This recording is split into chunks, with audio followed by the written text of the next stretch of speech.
Hey there, everybody. Welcome. We are in the middle of a study. In fact, today is part number 6 of A Man After God's Own Heart, the life story of David in the Bible.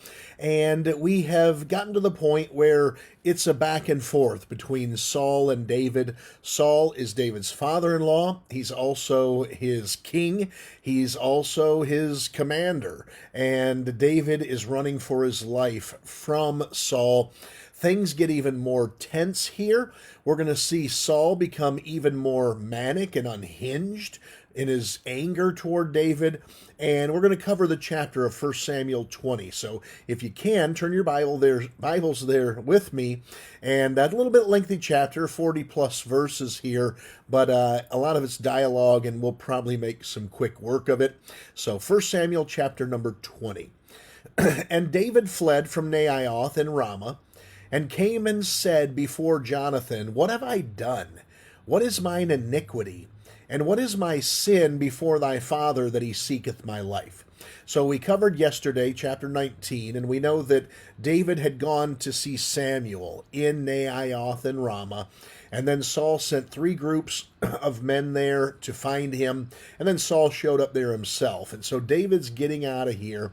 And he sees Jonathan and he asks him these 3 questions. What have I done? What is mine iniquity? And what is my sin before thy father that he seeketh my life? And he's looking for advice. He's honestly appealing to Jonathan. Please give me some insight as to why your dad hates me so much. And here's the truth. Saul doesn't hate David because of who David is. Saul hates David because of how David makes Saul feel about himself. Too many names here. Let me say that again. Saul doesn't hate David because of who David is. Saul hates David because of how David makes Saul feel about himself.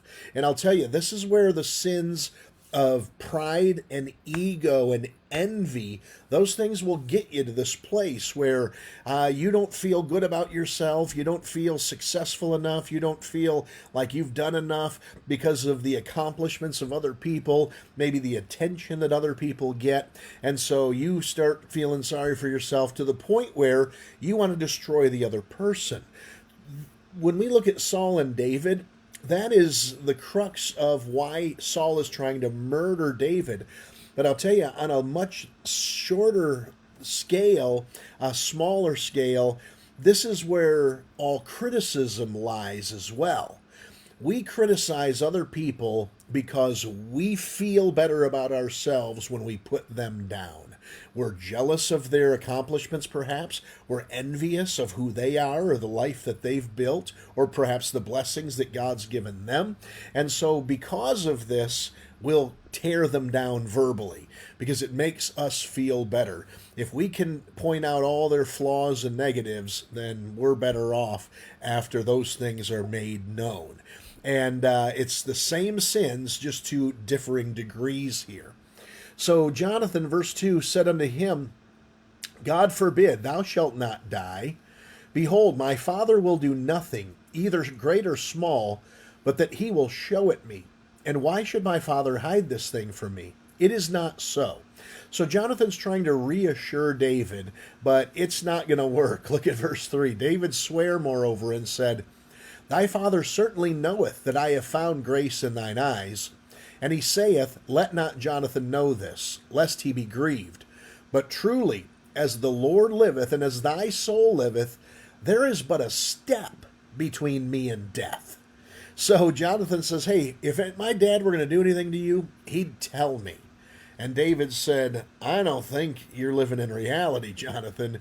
He knows that you and I are friends, and he knows the relationship that we have, and he knows that you would try to protect me. So he's not going to tell you what he's going to do. And what a statement. There is but a step between me and death. David is not exaggerating here. He's at fear of losing his life. Then said Jonathan unto David, Whatsoever thy soul desireth, I will even do it for thee. So Jonathan says, Name it, David, I'll help you. And David said unto Jonathan, Behold, tomorrow is the new moon, and I should not fail to sit with the king at meat, But let me go, that I may hide myself in the field unto the third day at even. If thy father at all miss me, then say, David earnestly asked leave of me, that he might run to Bethlehem, his city, for there is a yearly sacrifice there for all the family. If he say thus, it is well, thy servant shall have peace. But if he be very wroth, then be sure that evil is determined by him. Therefore thou shalt deal kindly with thy servant, for thou hast brought thy servant into a covenant with the Lord with thee. Notwithstanding, if there be in me iniquity, slay me thyself. For why shouldest thou bring me to thy father? So David says, okay, if you want to do something for me, let's do this. Tomorrow's the new moon. I guess perhaps this was a once a month gathering of the king's men around to have dinner together. Maybe that's what that meant. And he says, I'm not going to come. I'm going to hide out in the field. And I'm going to do this for 3 days. And if your dad asks me where I am and he's okay with it, then I'll know that he's not going to try to kill me. But if he isn't okay with it, we know that he's coming after me. And Jonathan is told by David, tell him that I had to go to Bethlehem in order to participate in a feast with my family. And so verse number 9, Jonathan said, far be it from thee, for if I knew certainly that evil were determined by my father to come upon thee, then would I not tell it thee? Jonathan says, all of this is unnecessary, David. He's not going to hurt you. He'd tell me if this were the case. Then said David to Jonathan, who shall tell me? Or what if thy father answer thee roughly? And so he says, well, if we go through this plan, how are you going to tell me that that your dad is angry with me and is still trying to kill me? So Jonathan comes up with a plan. Verse 11, Jonathan said unto David, come, let us go out into the field. And they went out, both of them, into the field. And Jonathan said unto David, O Lord God of Israel, when I have sounded my father about tomorrow any time, or the third day, and behold, if there be good toward David, and I send not unto thee, and show it thee, the Lord do so, and much more to Jonathan. But if it please my father to do thee evil, then I will show it thee, and send thee away, that thou mayest go in peace, and the Lord be with thee, as he hath been with my father. So Jonathan is promising David and making an oath through the Lord that he'll do this for David. He tells him, if my dad is okay with you, I'm going to let you know. If my dad is not okay with you, I'm going to let you know. I'm going to tell you the truth. I'm not going to try to deceive you or trick you. Verse number 14. And thou shalt not only while I yet live show me the kindness of the Lord, that I die not, but also thou shalt not cut off thy kindness from my house forever. No, not when the Lord hath cut off the enemies of David, every one from the face of the earth. And so Jonathan says, and by the way, me doing this for you, I want you to make sure that you'll always be there for me, and you'll always be there for my descendants. I want you to take care of my people. And Jonathan made a covenant with the house of David, saying, let the Lord even require it at the hand of David's enemies. And Jonathan caused David to swear again, because he loved him, for he loved him as he loved his own soul. Then Jonathan said to David, tomorrow is the new moon, and thou shalt be missed, because thy seat will be empty. He says, when we get together for dinner and your chair's empty, everyone's going to know that you're not there. And when thou hast stayed 3 days, then thou shalt go down quickly and come to the place where thou didst hide thyself when the business was in hand. And thou shalt remain by the stone Ezel. And I will shoot 3 arrows on the side thereof, as though I shot at a mark.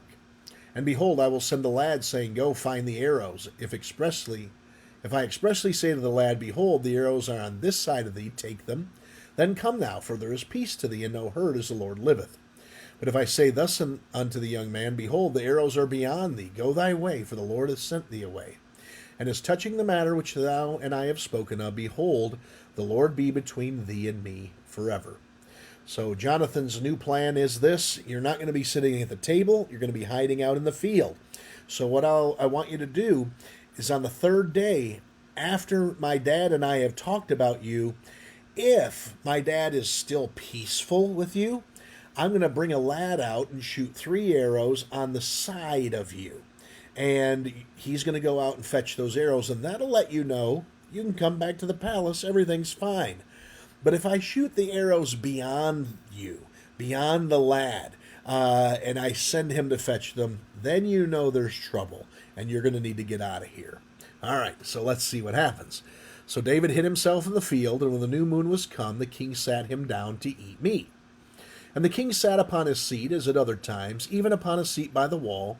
And Jonathan arose, and Abner sat by Saul's side, and David's place was empty. Nevertheless, Saul spake not anything that day, for he thought, something hath befallen him. He is not clean, surely he is not clean. So something happened to David that would keep him from coming to the table, something that caused him to be unclean, and perhaps he's having to stay away until he's been cleansed. And it came to pass on the morrow, which was the second day of the month, that David's place was empty. And Saul said unto Jonathan his son, Wherefore cometh not the son of Jesse to meat, neither yesterday nor today? And Jonathan answered Saul, David earnestly asked leave of me to go to Bethlehem. And he said, Let me go, I pray thee, for our family hath a sacrifice in the city, and my brother, he hath commanded me to be there, and now if I have found favor in thy sight, let me get away. I pray thee, and see my brethren. Therefore he cometh not unto the king's table. So that's the story that David asked Jonathan to tell Saul, and that's the story that he told him, that he had to leave to go to Bethlehem for a feast. So how does Saul respond to this? Verse 30. Saul's anger was kindled against Jonathan. And listen to this. He said unto him, Thou son of the perverse, rebellious woman, do not I know that thou hast chosen the son of Jesse to thine own confusion, and unto the confusion of thy mother's nakedness? So this is something that I think we would all understand to some degree. It is a greater insult to Jonathan to insult his mother than it is to insult Jonathan himself. Even in the United States, in this generation, there are the your mama jokes. People will use profanity to call someone a son of a terrible woman in order to insult them, and that's not the insult to the person, it's the insult to the person's mother. And we've all defended the honor of our mothers and fathers, and so this is a great insult, and that's what Saul's trying to do. He continues, verse 31, For as long as the son of Jesse liveth upon the ground, thou shalt not be established, nor thy kingdom. Wherefore now send and fetch him unto me, for he shall surely die. And so Saul insists that Jonathan bring David to him. And Jonathan answered Saul his father, and said unto him, Wherefore shall he be slain? What hath he done? So he still doesn't know why he wants him dead. And look at this. We've seen Saul do this before. Saul cast a javelin, this time not at David, but at Jonathan, his own son, to smite him, whereby Jonathan knew that it was determined of his father to slay David. Yeah, Jonathan naively thought that his dad really wasn't going to kill David, and rightfully so, because yesterday in chapter 19 we read that he told Jonathan he wouldn't do it, but then he went to Michal's house and David's house and tried to arrest him and have him killed. So David is right. So Jonathan now needs to let David know this. Let's see, verse 34, So Jonathan arose from the table in fierce anger, and did eat no meat the second day of the month, for he was grieved for David, because his father had done him shame. So Jonathan just leaves the dinner, leaves the table, doesn't even eat that night. Verse 35, It came to pass in the morning that Jonathan went out into the field at the time appointed with David, and a little lad with him. And he said unto his lad, Run, find out now the arrows which I shoot. And as the lad ran, he shot an arrow beyond him. And when the lad was come to the place of the arrow which Jonathan had shot, Jonathan cried after the lad and said, Is not the arrow beyond thee? That crying out was the signal to David that Saul was trying to kill him. And Jonathan cried after the lad, Make speed, haste, stay not. And that's for David's sake, right? Make speed, haste, stay not. Get out of town. My dad's coming for you. And Jonathan's lad gathered up the arrows and came to his master. But the lad knew not anything, only Jonathan and David knew the matter. And Jonathan gave his artillery unto his lad, and said unto him, Go carry them to the city, meaning his bow and arrow. And as soon as the lad was gone, David arose out of a place toward the south and fell on his face to the ground and bowed himself 3 times. He's ever grateful for Jonathan putting himself in danger in order to spare the life of David, even sort of committing tyranny, not tyranny, but treason with his father. They kissed one another and wept one with another until David exceeded. And Jonathan said to David, Go in peace, for as much as we have sworn, both of us, in the name of the Lord, saying, The Lord be between me and thee, and between my seed and thy seed forever. And he arose and departed, and Jonathan went into the city. And so David and Jonathan have to part ways so that David's life can be spared because of the envy, jealousy, pride, and ego of King Saul. All right, there it is. The saga continues. Thanks so much for watching tonight. God bless you. Have a wonderful day.